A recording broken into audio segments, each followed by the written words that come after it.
네, 우리 하나님 말씀 보겠습니다. 하나님 말씀은 로마서 3장 1절에서 8절까지의 말씀입니다. 로마서 3장 1절에서 8절까지의 말씀입니다. 신약성경 242면입니다. 로마서 8장 죄송합니다. 로마서 3장 1절에서 8절입니다. 네, 우리가 앉은 자리에서 말씀을 함께 생각을 하면서 같이 읽도록 하겠습니다. 같이 읽습니다. 그런즉 유대인의 나음이 무엇이며 할례의 유혹이 무엇이냐? 범사에 많으니 우선은 그들이 하나님의 말씀을 받았음이니라. 어떤 자들이 믿지 아니하였으면 어찌하리요?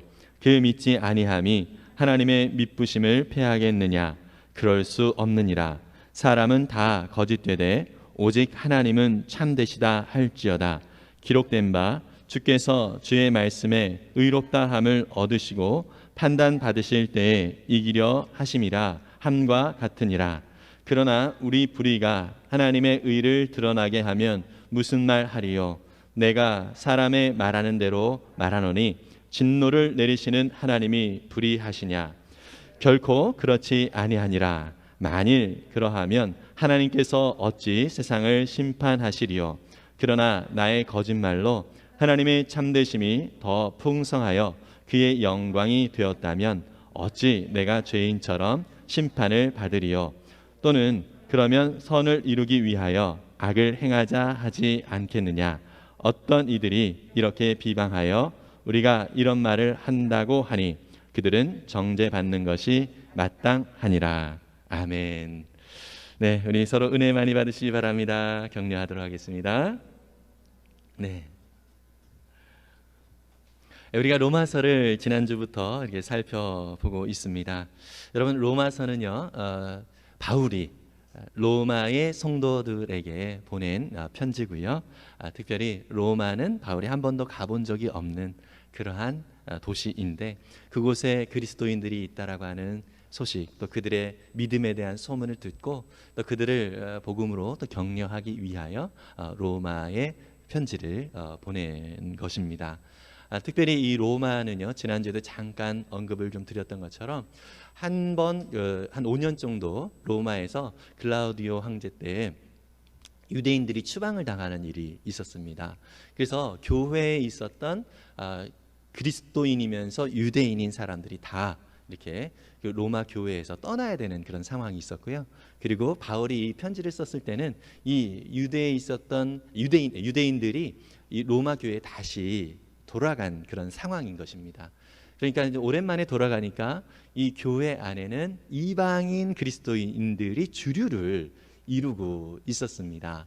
그러다 보니까 이 둘 사이에서 은근한 갈등이 좀 있었던 것 같습니다.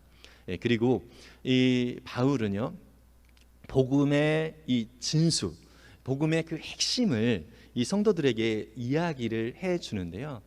특별히 이 복음에 대하여서 그들이 생각하고 있는 그 생각 속에 잘못된 것, 오류들이 무엇인지를 찝어주는 것이 이제 필요했던 것입니다. 무엇이냐면 여러분들 요즘도 이렇게 우리가 코로나 때문에 많이 어려움을 겪고 있는데요. 코로나 확진을 받은 분들 중에 참 더 무서운 것이 무증상자이지 않습니까? 그죠? 나는 코로나에 걸리지 않았다라고 생각을 했으나 증상이 없기 때문에, 그죠? 그런데 검사를 해보니까 확진이 되는 거죠. 이게 무서운 거죠. 그때 어떻게 하죠? 검사를 했는데 확진자다 이렇게 그러니까 결과가 나왔을 때 그때는 자기를 확진자로 인식을 그제서야 하게 되는 것입니다. 검사를 증상이 있어도 검사를 할 때는 늘 모두가 마찬가지일 것입니다. 정말 확진이 됐을까 안 됐을까 이런 생각을 늘 하게 될 것입니다. 바울은요, 지금 로마 교회에 이 복음의 핵심을, 복음이 무엇인가에 대해서 이야기를 할 때에 가장 필요한 것이 내가 죄인이다라고 하는 이 사실, 다시 말해서 내가 병에 걸렸다, 내가 병든 자다, 이러한 확인을 해주는 것이 먼저 필요한 것입니다. 그래서 죄에 대한 인식이 사람들에게 있을 때에 비로소 그 복음이 이 사람들에게 우리가 병에 걸렸다라는 것을 확인했을 때 내가 치료가 필요한 사람이구나라고 인식을 하면서 그 치료에 열심을 내는 것처럼 내가 죄인이구나, 이 죄는 오직 우리 하나님, 우리 주님만 치료해 줄 수 있는 분이구나, 이 사실을 확인하여 주님 앞에 겸손히 엎드리도록 하기 위하여 이 바울은요, 죄가 무엇인가라고 하는 것을 1장 18절에서부터 계속해서 반복해서 표현을 해주고 있습니다. 그래서 이방인들 속에 있는 죄가 무엇인가라고 하는 것을 1장 후반부를 전체를 할애를 해서 죄에 대해서 지적을 해주고 있고요. 2장부터 오늘 우리가 읽은 3장도 이 유대인들이 짓고 있는 죄의 모습이 무엇인가라고 하는 것에 대하여 얘기를 해주고 있는 것입니다. 여러분, 특히 이방인들은요, 사실 그들의 삶의 모습 자체가 겉보기에도 죄의 모습으로 많이 이렇게 보여집니다. 그들의 어떤 삶의 모습이 우리가 1장 후반부에도 보면 동성애부터 시작해가지고 사실 그들이 가지고 있는 죄의 모습들이 아주 적나라하게 21가지가 이렇게 드러나고 있지 않습니까? 그러한 것들을 그들도 알고 있습니다. 그래서 이방인들은 너 죄인이다라고 하는 이 이야기에 대하여서 특별히 인정을 하는 경우들이 참 많이 있습니다. 그런데 이 유대인들의 경우에는 어쩌면 무증상 확진자와 같은, 코로나로 비견한다면 무증상 확진자와 같은 모습을 지니고 있는 사람들인 것입니다. 그래서 너희들이 이래서 죄인이야 라고 이야기를 해주고 확인을 시켜 주어야만 이들이 그것을 인정을 하거든요. 그런데 오늘 우리가 읽은 본문 속에서도 보면 아시겠지만 이 유대인들은요, 그래서 어쩌라고 이런 식으로 반응을 합니다.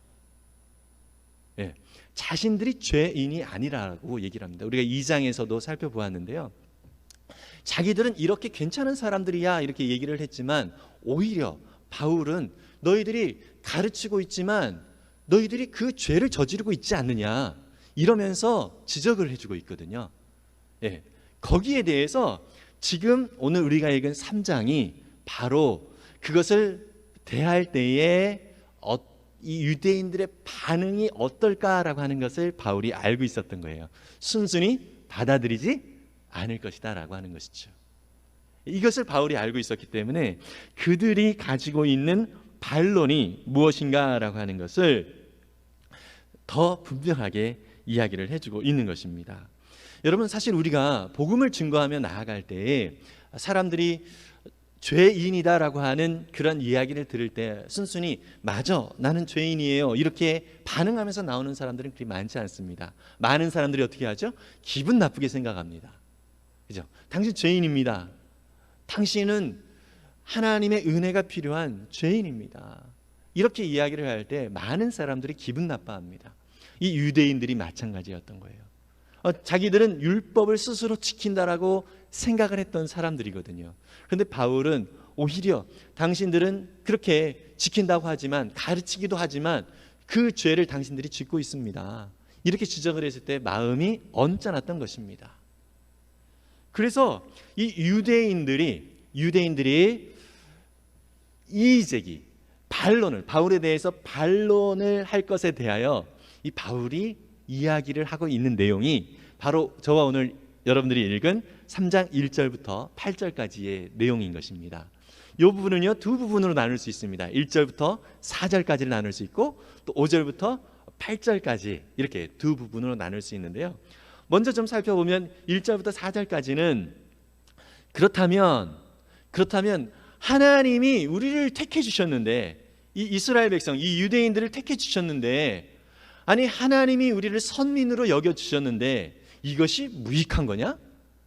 이런 식의 이야기를 유대인들이 반론을 제기하는 것이죠. 그래서 이런 식이에요. 그렇다면 유대인들이 이방인들보다 나은 것이 아무것도 없다는 말인가? 우리에게 주신 율법, 또 우리가 가지고 있는 이 할례가 아무런 의미가 없는 것인가? 이렇게 반론을 하는 것이죠. 여기에 대해서 바울은 뭐라고 얘기하냐면, 모든 측면에서 유익한 것이 많이 있다. 우선은 너희들이 하나님의 말씀을 받았다라고 하는 것이에요. 이 이야기를 하고 있습니다. 하나님의 말씀을 받은 것이 너희들에게 유익한 것이다. 너희들이 이러한 큰 은혜를 입었다라고 하는 것입니다. 무슨 얘기냐? 오늘식으로 얘기하면 그렇습니다. 제가 질문 하나 드릴게요. 여러분, 중간에 느지막하게 신앙생활하는 사람과 모태신앙인 사람하고 어떤 사람이 더 유익하나요? 맞습니다. 모태신앙이 훨씬 더 유익하죠. 그죠?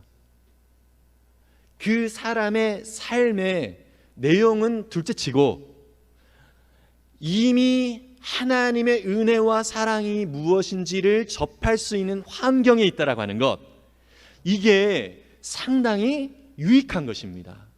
믿으십니까? 예수님이 십자가에 죽으실 때에 양쪽에 강도들이 있지 않았습니까? 이 강도들 중에서 한편 강도가 결국 예수님을 마지막에 죽기 직전에 영접을 해요. 그래서 예수님께서 너가 나와 낙원에 함께 있을 것이다 이렇게 약속을 해주십니다. 여기에 대해서 많은 사람들이 부러워합니다. 왜 그러냐면 내가 너무 일찍 예수 믿어서 이 고생을 하고 있는 거 아닌가, 이런 생각을 하고 있는 분들이 차라리 그냥 죽기 직전에 예수님이 이렇게 다가오셔서 그때 믿었으면 즐길 거 다 즐기고 나중에 천국 가고, 이렇게 생각을 하는 분들이 있는데요. 이것은 정말 뭘 모르는 생각이죠. 왜냐하면 예수님과 함께 동행하는 삶이 얼마나 값진 삶인가, 얼마나 기쁘고 즐겁고 행복한 것인가, 이 맛을 모르기 때문에 그런 생각을 하게 되는 것이에요. 혹시 오늘 말씀을 듣는 우리 성도님들 중에서 이러한 생각을 혹시 하고 있는지 모르겠습니다. 여러분, 그것은 정말 죄송하지만 예수 믿는 은혜, 예수님과 함께 동행하는 삶의 그 맛이 얼마나 달달한가, 이것을 모르는 소치인 것입니다. 지난 주 중에 우리 쿠칭 목장에 우리 신혼 부부 목장 집에서 이렇게 목장을 이렇게 한 것 같습니다. 그런데 거기에 이제 목장을 딱 끝내고 나서 우리 형제 자매들의 그 평가를 보니까 너무너무 달달합니다. 목장 모임이 뭔지 모르겠는데 어쨌든 달달했다라는 그 평가를 하고 있는 거예요. 그러면서 그 말 속에 어떤 의미가 있죠? 나도 결혼하고 싶다, 이러한 생각이 내포가 되어져 있는 거죠. 여기에 대해서 뭐 동의하시는 분들도 있을 거예요. 저는 동의합니다. 결혼하면은요 얼마나 행복한지 모릅니다. 정말 좋습니다. 근데 여기에 대해서 결혼 괜히 했다 이러시는 분들이 혹시 있을는지 모르겠습니다. 왜 그럴까요? 결혼 생활이 조금 힘들 경우에 그런 생각을 하게 되죠. 물론 기복이 있습니다. 결혼 생활 기복이 있는데 정말 하나님과 함께 동행하는 그 삶의 그 기쁨과 은혜들, 물론 우리 신앙도 마찬가지죠. 늘 좋지만은 않아요. 기복이 있습니다. 그러나 일찍 그 하나님의 은혜를 접하고 또 하나님의 말씀을 접하는 것은 우리의 삶을 더욱 풍성하게 만드는 그런 은혜가 있다라고 하는 사실인 것입니다. 믿으십니까?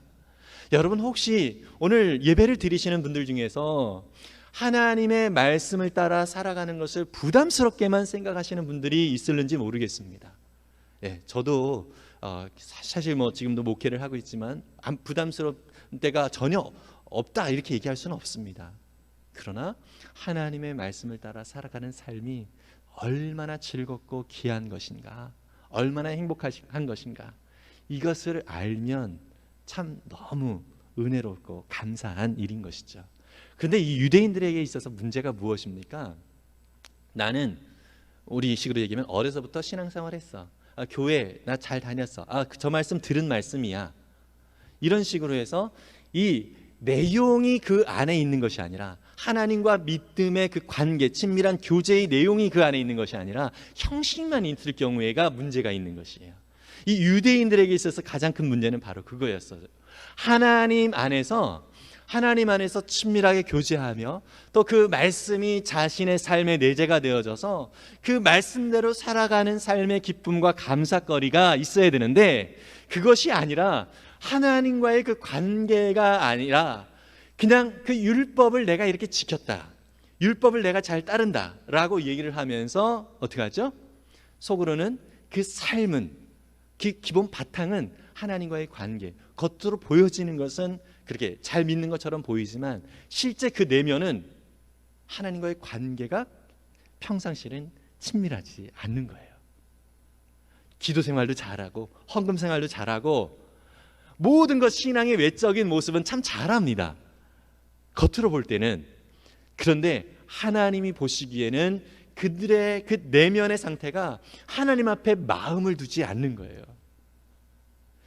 심지어 그들이 이렇게 하나님 앞에 헌금을 하고 예배를 드리고 또 하나님의 말씀을 그렇게 가까이 하는 것처럼 보이는데, 그렇게 하는 이유가 하나님 나한테 이런 복을 주세요, 보시고 나한테 이런 복을 주세요, 이러한 하나의 조건으로, 도구로서 그런 것들을 이용하는 거예요. 이것이 하나님의 마음에 너무 안타까웠다라고 하는 것입니다. 바울은 이 유대인들을 향하여서 바로 그 부분을 지적하고 있는 거예요. 너희들이 얼마나 많은 유익을 얻고 있는지 아냐? 너희들이 받고 있는 이 유익은 너무나도 크다. 그런데 너희들이 이 말씀 가운데 온전히 나아가지 못하고 있다. 이 부분을 지적을 하면서 안타까워하는 것이죠. 그러면서 하나님의 신실함에 대해서 얘기를 하고 있습니다. 사람들은 다 거짓되다. 너희들처럼 사람들은 다 거짓될 수밖에 없다. 사실 우리가 신앙생활을 우리 모두 하지만 저와 여러분들이 정말 매 순간 하나님과 함께 늘 신실하게 그렇게 나아가고 있습니까? 아니죠. 우리는 여전히 넘어지기도 합니다. 목사인 저도요, 정말 어떻게 보면은 직분상으로는 가장 신앙이 좋아야 되는 사람인 것처럼 보이지만, 죄송하지만 저의 모든 그 삶을 어쩌면 그 CCTV로 다 비춘다면, 또 저의 마음을 또 CCTV로 다 비출 수만 있다면 사실 저는 부끄러워서 쥐구멍이라도 들어가고 싶은 심정일 것입니다. 참 연약합니다. 인간은 이렇게 다 거짓되지만 하나님만 참되다. 하나님만 참되다. 그래서 하나님만 참되다라는 이 사실을 우리가 인정하는 거예요. 율법을 보면서 또 하나님 말씀대로 살아가면서 우리 신앙생활에 있어서 가장 큰 유익이 무엇이냐면, 하나님, 내 힘으로는 살아갈 수가 없습니다. 내 힘으로는 하나님의 말씀을 지키며 살아갈 능력이 없습니다. 이것을 깊이 인정하고 고백하는 것, 이것이 하나님께서 허락하여 주신 은혜인 거예요. 그래서 율법의 목적이 바로 그것입니다. 주중에도 제가 언급을 드렸던 것처럼 율법은 비유로 얘기하면 뭐다? 거울이다. 거울. 여러분, 율법이 거울이라고 말씀을 드렸는데, 하나님 말씀이 거울인데 이 거울을 보면서 자신이 어디가 더럽고 어디가 고쳐야 될 건지를 알게 되잖아요. 그래서 거울의 유익이 무엇이죠? 거울을 보면서 나를 고쳐야 되는 거예요. 근데 유대인들에게 입장에서 문제는 뭐냐면, 자기들은 고급 거울을 가졌다라는 거예요. 자기들이 가지고 있는 이 거울은 아주 프레임이 금으로 되어져 있고 아주 엄청난 최고의 값을 가진 거울이다, 이 이야기만 하고 있는 거예요. 거울을 통해서 자기 자신을 봐야 되는데 거울이 얼마나 좋은 값만 얘기를 하는 거죠. 거울이 진짜 좋은 거울이 되어지기 위해서는 어떻게 해야 됩니까? 그 거울을 통하여서 내 자신의 더러움과 내 자신의 고쳐야 될 부분들이 고쳐질 때에 이 거울이 바로 기능을 하고 있는 것입니다. 저와 여러분들이 하나님의 말씀을 보고 하나님 앞에 예배를 드리며 나아가는 이유가 바로 이런 이유인 것이죠. 나 예배를 드렸다, 우리 교회는 시설이 뭐 좋다, 이런 이야기를 하려는 것이 아닙니다. 우리에게 있어서는 하나님의 말씀이 이런 찔림이 있었어. 나는 이렇게 말씀을 통하여서 나의 삶을 이렇게 이 한 주간 바꾸면서 살아갈 거야. 주님 도와주세요. 이렇게 되어지는 것이 말씀의 기능인 것입니다. 유대인들에게 이 율법을 주신 것이 바로 그러했다라고 하는 것입니다. 아까 모태신앙을 말씀을 좀 드렸지만, 모태신앙이든 그 느지막하게 인생의 느지막하게 신앙생활을 갖게 되어졌든 모두에게 필요한 것은 무엇이죠? 하나님의 말씀대로 순간, 느끼는 그 순간부터 그 말씀대로 자신의 삶을 돌아보는 것, 이것이 하나님께서 그 백성들에게 원하시는 삶의 모습이다라고 하는 것입니다. 여러분, 그런데 모태신앙에 있어서 가장 유익한 것이 무엇이냐면 삶의 위기가 있을 때 좀 다르긴 합니다. 갑자기 이렇게 뜨거워진 분들은요, 그냥 또 갑자기 이렇게 식는 경우들이 참 많이 있어요. 모두가 그렇다는 얘기가 아니라 확률적으로 그런 경우들이 참 많이 있다라고 하는 것이죠. 근데 어려서부터 신앙생활 한 사람은요, 겉으로 볼 때 뭐 뜨겁지 않게 느껴지지만 돌아보면 상당히 이렇게 진중한 어떤 신앙의 토대가 있다라고 하는 것을 느끼게 됩니다. 그래서 여러분, 혹시 우리 부모님들 중에서 우리 자녀들을 바라보면서 좀 아쉬운 부분이 있다 할지라도 우리 부모님들이 자녀들을 위하여 기도한 그 기도 하나님이 다 듣고 계십니다. 믿으십니까? 기도하는 자녀는 절대 망하지 않습니다. 이것을 우리가 기억하면서 하나님 안에서 그 오랫동안 신앙생활을 한 우리 자녀들이 있다면 그 자녀들을 위한 기도를 놓지 않기를 바랍니다. 그리고 중간에 혹시 신앙생활 하신 분이 있다면 결국 말씀이 나의 삶에 어떻게 작용하는지를 끊임없이 가까이 하면서, 말씀을 가까이 하면서 자기 자신을 다듬어가는 것, 이것이 정말 필요한 태도이겠죠. 바울이요, 또 두 번째로 이의를 제기하는 내용이 5절부터 8절까지 나오는데요, 이 사람들은요 아주 참 어떤 면에서는 좀 악랄합니다. 뭐냐면 너희들의 그 불신앙 때문에 하나님의 의가 드러났다, 이런 표현을 바울이 하다 보니까 내 불의 때문에, 내가 죄 짓는 것 때문에 하나님의 의가 드러났다며? 그러면 다 죄 지어도 되는 거네? 그러면 하나님의 의가 더 분명하게 나타나니까 나 죄 지어도 되는 거 아니야? 그래서 하나님의 의가 드러나는 일에 내가 쓰임받았으니까 하나님이 심판하고 정죄하시면 안 되는 거 아니야? 이런 식의, 참 죄송하지만 개똥 철학, 이런 논리들을 펴가는 거죠. 여러분, 근데요, 의외로 이런 얘기들을 우리가 많이 하죠. 흔히 질문하는 것이 무엇이냐면, 예수님은 이 땅에 왜 오셨어요? 십자가에 죽으시기 위하여, 우리의 죄를 사하시기 위하여 오셨잖아요. 그죠? 근데 그 일에 결정적인 역할을 했던 사람이 누구예요? 가룟 유다. 그죠? 저도 그런 질문 많이 받아봤습니다. 목사님, 가룟 유다가 있었어야 예수님이 십자가에 달리시는 거 아닙니까? 그런데 가룟 유다가 구원받지 못하면 너무 안타까운 것 같아요. 뭐 이런 식의 질문들이 있기도 한 것이죠. 사실 여러분, 가룟 유다가 아니었어도 이 세상의 사람들은 죄인들 천지였기 때문에 다른 사람을 통하여서도 예수님이 십자가에 달리실 수 있었다라고 하는 것이죠. 여러분, 그 일에 쓰임을 받았느냐 안 받았느냐가 중요한 것입니다. 그 죄악된 존재가, 저와 여러분들도 바로 그 일에 쓰임 받을 수 있었던 사람들인데, 감사하게도 주님이 우리를 만나 주신 거죠. 우리에게 다가와 주신 것이죠. 이스라엘 백성들도 마찬가지예요. 출애굽을 하면서 그들이 40년 동안 광야의 삶을 살았는데, 40년 동안 광야의 삶을 사는 것이 하나님께서 그들에게 계획하셨던 걸까요? 우리는 전체적인 측면에서 봤을 때는 하나님의 계획이라고 얘기는 할 수 있습니다. 그러나 그들이 순종하여서 가데스 바네아라는 곳에서 정탐꾼이 왔음에도 정탐꾼이 정탐을 했음에도 저들이 우리의 밥입니다 그러면서 믿음으로 나아갔으면 방황 안 해도 됐습니다. 이해가 되시나요? 우리도 우리의 방황을 하나님 앞에서 죄를 짓는 것을 정당화하는 경우가 바로 이런 경우예요. 어차피 내가 이렇게 죄의 길로 가게 된 것은 하나님이 어차피 계획했던 거 아닌가? 이런 식의 생각을 하는 모습이 바로 오늘 유대인들의 생각들과 마찬가지인 것이에요. 여러분, 하나님은요, 우리가 죄의 길로 가는 것을 그 누구보다도 가슴 아파하십니다. 믿으십니까? 그냥 기다리시는 거예요. 인내하시는 거예요. 누가복음 15장의 둘째 아들에 대한 얘기가 바로 대표적인 그런 내용인 것이죠. 저 아들이 그냥 아버지를 떠나서 살아가면 유산을 다 탕진할 거고, 또 그 아들이 고생을 할 것을 뻔히 압니다. 그럼에도 불구하고 안타까운 마음으로 아버지 가슴이 아플 걸 알면서도 그냥 아들을 보내는 거예요.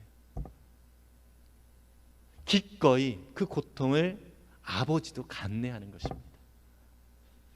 하나님 아버지께서 저와 여러분들을 위하여 감내하신 고통이 바로 이것입니다.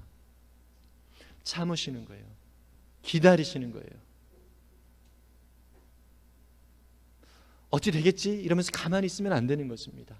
이 하나님의 마음이 무엇인지를 말씀을 통해서 알게 되었다면 우리는 가만히 있으면 안 되죠. 하나님 죄송합니다. 용서해 주세요. 그렇게 하면서 하나님 앞에 나아가는 것, 이것이 하나님께서 저와 여러분들에게 요구하시는 모습이라고 하는 것입니다. 여러분, 확진자가 당신 확진되었습니다라고 이야기를 들었을 때 격리해서 입원을 해야 되는 거죠. 난 증상이 없는데요. 이렇게 얘기하면서 그대로 살아가면 본인뿐만 아니라 이웃들에게 큰 악영향을 끼칩니다. 죄송하지만 저와 여러분들이 바로 그겁니다. 내가 얼마나 죄인인지를 잘 모르면, 내가 얼마나 하나님의 은혜가 날마다 필요한 사람인지를 잘 모르면 나만 고생하는 것뿐만 아니라 내 주변에 있는 사람들이 고생을 해요. 같이 고생합니다. 여러분, 그래서 저와 여러분들이 하나님의 은혜 가운데 가까이 나아가는 그러한 모습이 필요하다는 것이죠. 저도요, 대학생이 올라와 가지고 처음에 사실 술 마시고 놀러 다니고, 그런데 주말마다 MT 가고 솔직히 부럽더라고요. 부럽더라고요. 그리고 한편으로 어떤 생각이 들었냐면, 한 번도 곁길로 가본 적이 없잖아요. 저 세계는 뭔가? 이러한 나름대로의 사실 이것은 하나님의 은혜가 무엇인지를 잘 모르기 때문에 이제 들었던 생각이죠. 그런 생각이 있었던 거예요. 그러면서 계산을 합니다. 내가 하나님이 나를 구원하셨으면 내가 밖으로 나가더라도 다시 돌아오게 하실 거야. 이런 나름대로의 합리적인 생각을 하면서 갈까 말까. 예. 그렇지만 감사하게도 제 주변에는 그래도 믿음의 사람들이 참 많이 있어가지고 그런 고민들이 있을 때에 그 길을 잘 제시해줘서, 곁길로 나가진 않았지만 혼자 방황을 좀 했습니다. 혼자. 공개적으로는 아니지만 어쨌든 유대인들처럼 이렇게 무증상으로 방황을 했죠. 여러분, 그래서 우리는요, 하나님의 은혜와 사랑이 무엇인지를 늘 깊이 우리의 삶 가운데 확인할 필요가 있습니다. 그래서 참 우리 신앙 중에서 이 유대인들이 가지고 있었던 잘못된 점이 무엇이냐면, 내가 이렇게 열심히 했으니까 하나님이 나에게 이렇게 복을 주셔야 마땅하다라는 생각을 했던 거예요. 여러분, 이런 생각은 사실 오늘날 우리 신앙생활하는 사람들도 많이 갖는 생각이에요. 내가 하나님 앞에 이렇게 열심히 애썼고 노력했는데, 이렇게 열심히 하나님을 섬겼는데 하나님이 이 정도 내게 은혜를 주셔야 마땅하지 않나? 이런 식의 생각이죠. 근데 여러분, 욥기 35장에 보면은요, 욥기 35장 7절에 보면 이런 말씀이 있습니다. 같이 읽겠습니다. 시작. 그대가 의로운들 하나님께 무엇을 드리겠으며 그가 그대의 손에서 무엇을 받으시겠느냐. 여러분, 우리가 의로운들 하나님께 드릴 만한 것이 없다라는 얘기예요. 그리고 우리의 손에서 하나님 앞에 아무리 드려도 사실 하나님은 풍족하신 분이잖아요. 그것이 하나님 앞에 별 의미가 없다는 것이죠. 그럼에도 불구하고 우리가 하나님 앞에 드리는 이유는 무엇이죠? 거기에 우리의 마음이 담겨 있기 때문인 것입니다. 우리의 마음이 담겨 있기 때문에. 저와 여러분들의 삶의 모습이 바로 그러한 은혜로 부름을 받았다는 거예요. 유대인들처럼 이런 생각들을 우리는 벗어버려야 됩니다. 하나님의 은혜와 사랑 안에 그의 자녀가 되어졌다는 것 이 자체만으로, 하나님이 나를 돌보고 계시다는 이 사실 자체만으로도 감사할 수 있는 우리가 될 수 있기를 바랍니다. 그래서 하나님이 진정으로 원하시는 것이 무엇인지를 우리가 알고요, 하나님 앞에 우리의 마음을 드리면서 나아가는 삶의 모습이 계속 있어야 하는 것입니다. 그래서 하나님께서 내게 허락하여 주신 은혜가 얼마나 귀한가라는 것들을 확인하는 거예요. 지난 주간에 저희 아들이 그런 질문을 해요. 아빠, 혹시 주변에서 자기 직업 때문에 정말 행복해하는 사람이 있다면 한번 얘기 좀 해주세요. 이렇게 얘기를 하더라고요. 예, 갑자기 그런 질문을 해가지고 글쎄, 그러면서 이제 주변의 사람을 막 생각을 해봤어요. 근데 월요일만 다가가면 늘 죽을 지경인 사람들이 막 떠오르고 생각하다가 생각났어. 아빠야. 네, 죄송합니다. 저는 이렇게 자뻑을 잘 해요. 정말 그래요. 저는 물론 목회가 그렇게 쉬운 것은 아닙니다. 그러나 은혜가 있는 자리여서 너무너무 즐겁고 감사합니다. 그리고 하나님이 정말 나를 이러한 자리에 누군가를 섬길 수 있고 누군가를 말씀으로 이렇게 도와줄 수 있는 그런 자리에 나를 세워줬다는 이 사실 자체가 너무 감격스럽고 너무 감사합니다. 여러분, 물론 이것 때문에 힘들고 어려워서 하나님 나 그만하래요 이러고 싶은 마음들이 사실 있기도 했었습니다. 앞으로 없으리라고 생각은 안 합니다. 늘 기복은 있지만 다시 한번 돌아보면 이 자리에 하나님이 나를 세워주셨구나. 너무너무 감사하다. 하나님이 무엇보다도 나를 그의 자녀로 삼아주셨구나. 너무 감사하다. 여러분, 그래서 저도요, 하나님, 저는 이런 것까지 포기했습니다. 이렇게까지 제가 버렸습니다. 이런 것들을 사실 좀 하나님 앞에 좀 얘기를 하고 싶은 것들이 좀 있었어요. 오늘 말씀을 준비하면서 참 너무 부끄러운 거예요. 제 자신이.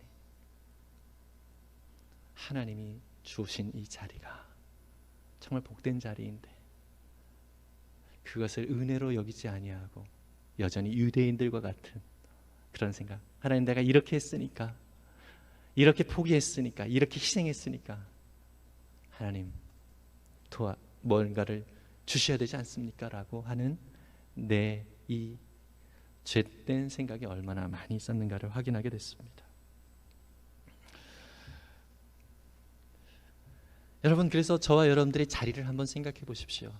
우리의 직업, 또 하나님께서 주신 직분들, 이것들을 통해서 혹시 내가 하나님 이렇게 애썼으니까 나에게 뭔가를 좀 주셔야 되지 않겠습니까? 라고 생각했던 부분들이 있다면 제가 하나님 앞에 말씀 준비하면서 회개했던 것처럼 이 자리가 내게 얼마나 큰 복이고 은혜인가를 먼저 생각했으면 좋겠습니다.